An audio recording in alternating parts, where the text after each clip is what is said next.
인정무한. 이것은 1968년 4월 20일자 시나이보 사이면 기사의 한 제목이었다. 그 기사의 전문은 다음과 같다. 온갖 고뇌와 오랜 절망 속에서 몸부림치던 한 인간이 새 봄과 더불어 소생했다. 불의의 사고로 반신불수가 된 채 3년 동안을 어린 것들의 구걸로 연명해오던 이성환 씨가 유경수 여사의 도움으로 아담한 가게를 꾸며놓고 내일의 설계에 희망이 부풀었다. 사연은 석 달 전으로 거슬러 올라간다. 혹한이 몰아치는 1월 중순 청와대 영부인실로 한 통의 민원 서신이 접수되었다. 발신인은 불구의 청년. 1,000원만 있으면 우린 먹고 살 수 있습니다. 1,000원만 주십시오. 이것이 그 내용이었다. 여사는 사연이 특이해서 비서를 시켜 실태를 알아보도록 했다. 비서가 주소를 적은 쪽지를 들고 그 청년을 찾아 나섰다. 이 씨는 금호동 벼랑길을 타고 올라간 산꼭대기에 움막을 치고 두 남매와 더불어 모진 목숨을 이어나갔다. 어린 두 남매는 학교가 끝나는 대로 밥을 구걸했다. 아버지를 보양하고 연탄을 날라주어 얻은 돈으로 학비를 벌어 써왔다. 그래도 우등상을 맡아놓고 받아오는 게 이 씨에게는 큰 위안이 되었다. 온갖 고뇌와 절망 속에서 죽음만을 생각하고 살아오던 이 씨도 새 봄과 더불어 삶에 도전하겠다는 의욕이 솟아났다. 이 씨는 자신의 저주스러운 긴긴 사연을 유경수 여사에게 알리고 자립할 수 있는 길을 열어준다면 두 남매를 훌륭히 길러 이에 보답하겠다고 간청했다. 보고를 받자 다음날 유교사가 직접 나갔다. 비서가 안내했다. 추운 날이었다. 유교사는 금호동 비탈길을 오르며 몇 차례 나가던 길을 멈추고 돌아서서 양손을 문지르곤 했다. 움막 안으로 들어가자 어린 두 남매가 오들오들 떨고 있었다. 1,000원을 도와달라고 그랬는데 그 돈을 멋에 쓰려고 해요. 행상이라도 해가며 모진 목숨 이어가려고 합니다. 아기 엄마는 달아나 버렸습니다. 아이 가엾기도 해라. 눈만 말똥말똥 쳐다보는 남매의 등을 유교사는 번갈아 쓰다듬어 주었다. 가져간 옷가지를 입히고 비서를 시켜 양식을 마련해 주었다. 청와대로 돌아온 유교사는 비서에게 이르는 것이었다. 그 불구의 몸으로 수레를 끌며 행상을 한다는 것도 어려운 일이고 행상을 한다 하더라도 행인들이 괴롭힐 거 아니에요. 앉아서 할 만한 일을 마련해 줘야겠어요. 비서가 움막으로 가서 청년과 의논했다. 금호동 버스 종점에 가게를 내도록 했다. 유교사가 가게를 얻는 전셋돈을 대주고 약간의 미천을 주었다. 절망하지 말고 굳세게 살라는 당부도 비서를 통해 전해주었다. 절망하지 않겠습니다. 두 남매를 훌륭하게 길러 여사님의 은혜에 보답하고야 말겠습니다. 그 청년이 다짐해 보였다.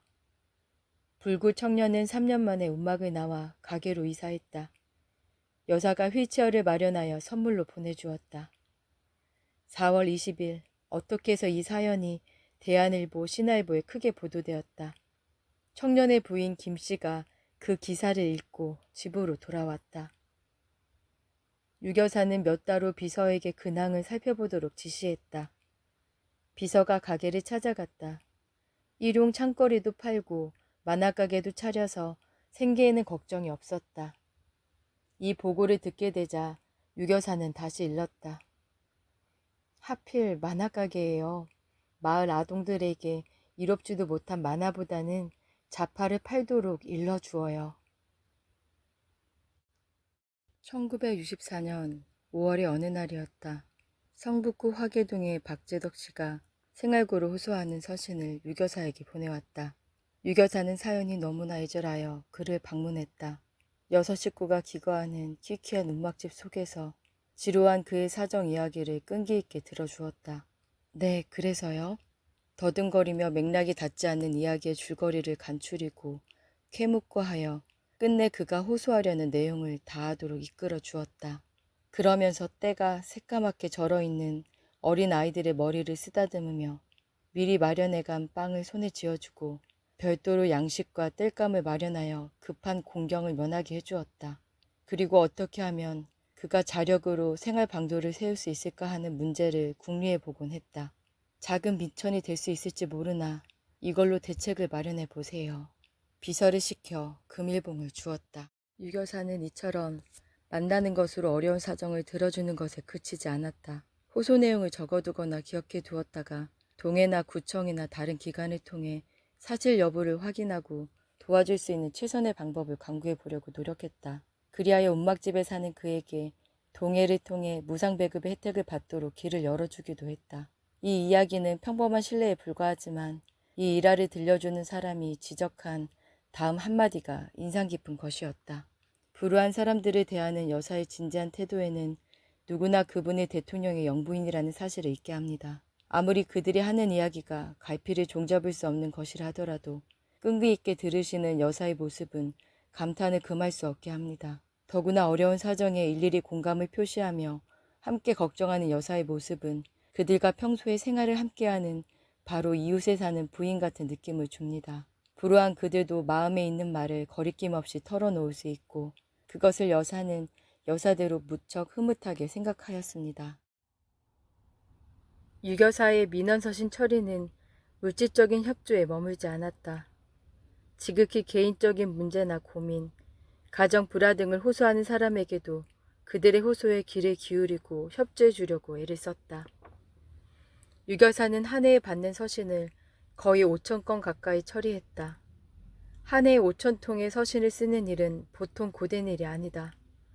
더구나 서식이 일정한 사무적인 것도 아닌 복잡한 사정들이 얽혀있는 글얼의 회신을 하루에도 10여 통씩 줄기차게 쓴다는 것은 끈질긴 성의가 없으면 불가능한 일이다.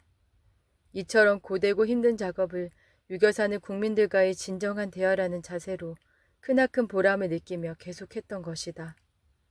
그러나 유교사는 민원 사무나 민원 처리라는 말을 탐탁하게 여기지 않았다. 이와 같은 사업은 사무적인 처리로 분류될 성질의 것이 아니었기 때문이다. 국민이 어려운 사정이나 문제를 호소하는 서신은 형식으로서는 서신이라 할 수 있지만 내가 국민과 나누는 따뜻한 대화가 아니겠어요? 물론 내게는 그 어려운 문제를 모두 해결할 수 있는 힘도 능력도 없어요. 해결할 수 없는 일은 해결할 수 없는 대로 성실하게 회답을 보내주고 격려해주는 그것이 국민과의 따뜻한 대화를 나누는 길이 아니겠어요? 정부 시책에 대한 불만이나 오해를 풀어줄 수도 있고요.